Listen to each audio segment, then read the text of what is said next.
Mike Teunissen verscheen maandagavond aan de start van Daags na de Tour in Boxmeer. De wielrenner uit IJsselstein debuteerde dit jaar succesvol in de Tour de France.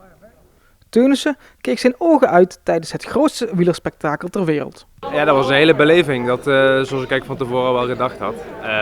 Maar ja goed, het ging goed voor mezelf, maar zeker ook met de ploeg natuurlijk. Dus dan gaat het allemaal net even iets makkelijker. Hè. Dan ben ik wel, we kunnen elkaar wel nog net tot deze hogere hoogtes steven. Dus ja, in dat opzicht heb ik wel genoten. Ging het goed. Ja. Teunissen kan met zijn ploeg terugkijken op een uiterst succesvolle Tour de France. Team Sunweb won namelijk de groene trui met Michael Matthews en de bolletjestrui met Warren Barguil. Daarnaast pakte Sunweb 4 etappezeges. In afloop waar Teunissen vooraf niet van durfde te dromen.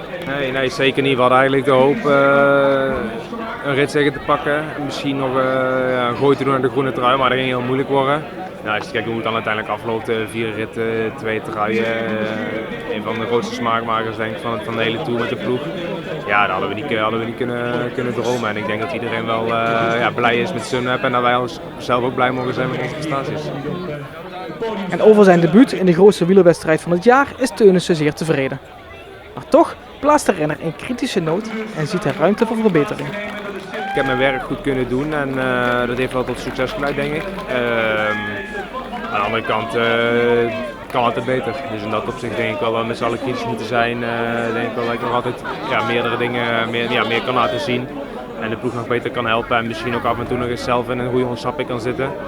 Dus dat smaakt zeker nog naar meer en er is wel nog voor de toekomst wel nog genoeg progressiemarge. Hij gunt zichzelf nog de tijd om beter te worden. En met name tijdens de eindsprint wil hij nog stappen maken. Ja, het begint natuurlijk met de lead-out. Dus het stukje vermogen richting de laatste kilometer, dat ging af en toe goed. Maar af en toe kwam ik ook nog net iets te kort en dan moesten de andere jongens het weer een beetje voor me oplossen. Dus dat is al iets dat eigenlijk wat beter moet, of in ieder geval toch mag. En de overgangsetappes kwam ik elke keer, toch een aantal keer net te kort eigenlijk om mee te zitten. Of nog net even een helpende hand toe te steken. En dan hoop ik eigenlijk wel dat dat natuurlijk snel verandert. Aan de andere kant, ik was 24, de jongste van de ploeg.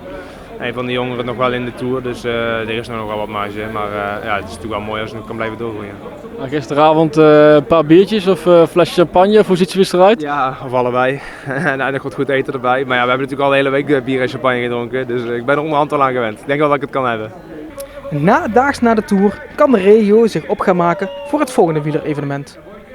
Op 7 augustus is namelijk de finish van de Big Bang Tour in Venray.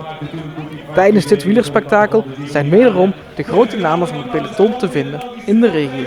Nou, wat we weten is dat Groenewegen, die een prijs heeft gewonnen, doet mee. Sagan doet mee, Grijpel doet mee. We verwachten dat Kittel ook mee gaat doen.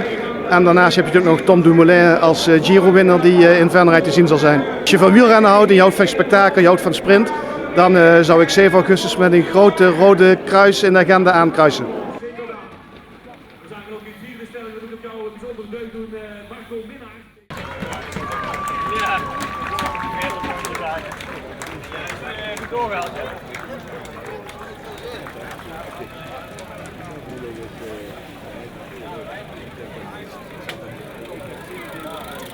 Gaat zo dadelijk dus het officiële vertrek zijn plaatsvinden van de grote prijs CSD.